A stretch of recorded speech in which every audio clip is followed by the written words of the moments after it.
Of course, a lot of new information came out for Borderlands 3 when the trailer hit, the newest one revealing the release date and the Epic exclusivity. But since then, we've had an awful lot of information hit on stuff like Twitter, Reddit, the website, that you may not have seen yourself. So this is more of an info blowout of all the stuff that's come out over the last 48 hours or so, including new weapons, the next time we'll see new gameplay, stuff you may not have known about before. My name is Ryan Central. For more Borderlands content, you can subscribe to the channel. And I did want to ask you guys in the comments below, seeing as we're going to be talking about different weapon brands in the game, what is your favourite weapon brand from the previous Borderlands titles? Let me know in the comments below, and let's get started. We've seen a good amount of Borderlands 3 so far, but of course we haven't seen any extended gameplay just yet. We're actually going to get that sooner than you may think. On a PlayStation blog, which we'll come back to very shortly, it says we'll be offering an extended look at Borderlands 3 during our worldwide gameplay reveal event on May the 1st. To catch all of that and more, be sure to follow Borderlands on Twitter. Cullen Sweet, who is also the Senior Community and Influencer Marketing Manager at Gearbox, also tweeted out saying our Borderlands 3 gameplay reveal livestream event takes place May the 1st, mark your calendars. With people such as Killer 6 saying that they're going to be there, Chart of course, and one of the main men himself, Gathalion. No doubt Baru, and others that were well known for their Borderlands content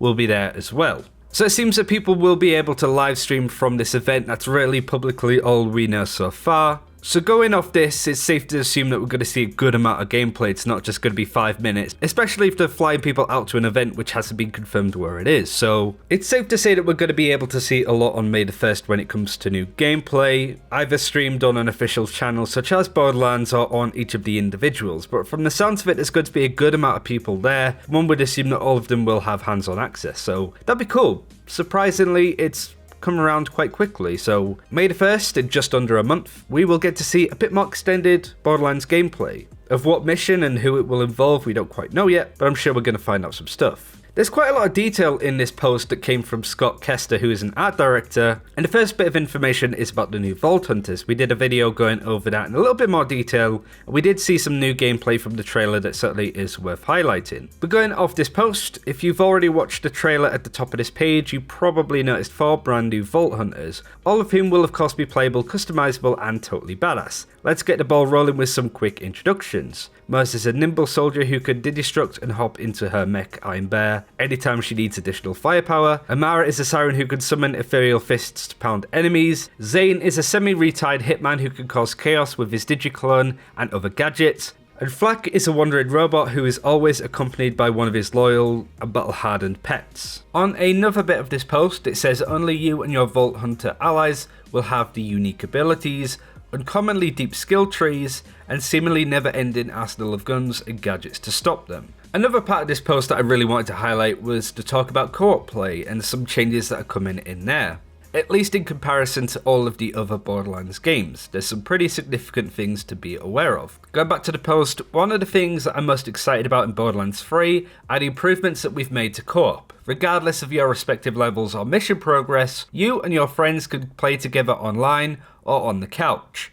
And not only will each of you deal a meaningful amount of damage, you'll also receive your own discreet loot stream. No more loot ninjas. Of course, if you prefer to play the classic Borderlands 2 co-op style, where loot is shared, you can do so. So there's a lot of things to mention here. The first is level scaling. One of the big problems, I suppose, with any Borderlands playthrough is the fact that you have to choose which character that you can play on if you want to group up with friends of various levels, so that can often be kind of a challenge. Very recently played with friends, it's a case of, oh, I have a level 60 character, Gunzerker, which I can play with you if you're still leveling up, otherwise I'll have to make a new character, and I've already leveled up all of the different Vault Hunters in BL2, that I'm just repeating old content. So this is a nice way to get people to play and group up together without it having a major impact, which I'm pretty happy about, to be honest. And hopefully this opens the door to more matchmaking stuff in Borderlands. I mean, there are sort of raids and stuff in the game, but it feels that other than adding your friends to these missions, there's no form of matchmaking, so maybe that's something that they can add into Borderlands 2. I don't really want them to add a lot of MMO-like aspects that you'd find in Destiny or whatever, but I think matchmaking for certain missions or raids wouldn't be a bad thing to have in the game. And if Borderlands 3's endgame is a lot more expansive, then that can only be a good thing. But also the second main thing to highlight is the loot stream. The fact that you can get personalized loot as opposed to the classic Borderlands games where you had to wrestle your team for what dropped. If you're playing with a team that you trust, I imagine this is going to be a lot better, but maybe this is a sign that they are leaning towards doing more public matchmaking, with having a system that gives you personalized loot, as opposed to somebody randomly joining your group, taking everything that you get, sticking a middle finger up at you and then leaving. Be typical Borderlands style, but might not be all too much fun to do. They mentioned the split screen before. You saw a little bit of a glimpse of this in the trailer, but apparently according to other sources this is only going to be for consoles, which does obviously make good sense, but if you're hoping for split screen on PC, that might not be an option, just as a heads up. But now I want to go over the weapons, as a good amount of stuff came out here, not only in this article post, but also on the official Borderlands website. Regardless of which mode you opt for, every fight in Borderlands 3 will be an opportunity to score new gear. If you've adventured before, you'll recognise most of the weapon manufacturers, and there's a lot of latest innovations. Atlas guns now fire tracker tags and smart bullets, dial weapons feature alternative fire modes, and the Maliwan range now incorporates firearms that can toggle between two elements and deal guaranteed elemental damage.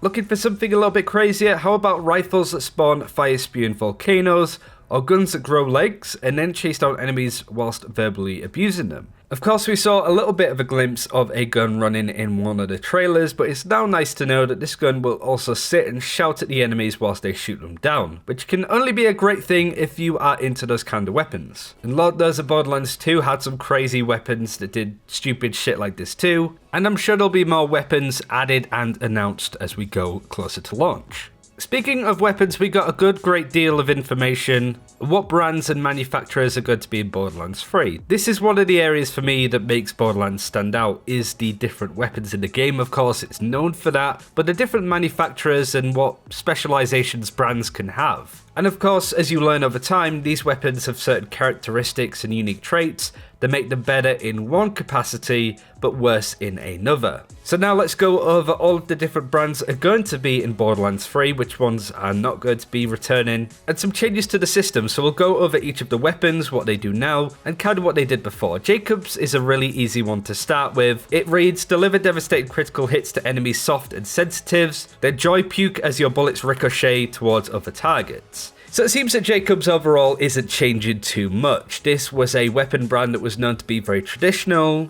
It didn't have a lot of unique effects such as elements. It was typically sniper rifles. They had incredibly high damage per hit weapons, really decent fire rates, but their reload speed and the fact that they didn't really have any elemental compatibility meant that they suffered a little bit because of it. But now it seems that bullets will be able to ricochet towards other targets, much like Gage in Borderlands 2, when you go down that specialty. Hyperion, one of the main focuses of lore in the game when it comes to weapon manufacturers, of course Handsome Jack, Tales from the Borderlands. It's nice to see that Hyperion is going to be making a resurgence post Handsome Jack era. Aim down the sights to take cover behind your weapon mounted shield and keep your finger on the trigger for increased accuracy. So the longer that you fire, the less weapon spread that you will have over time. And from the sounds of it, you have a bit of a Apex Gibraltar thing going on, as you can see from some gameplay that when you try and fire, you have a little bit of a shield to protect you. So quite good if you're running a melee class and you want a rifle. This again is very typical of Hyperion weapons. Previous games have also had the longer you hold the trigger down,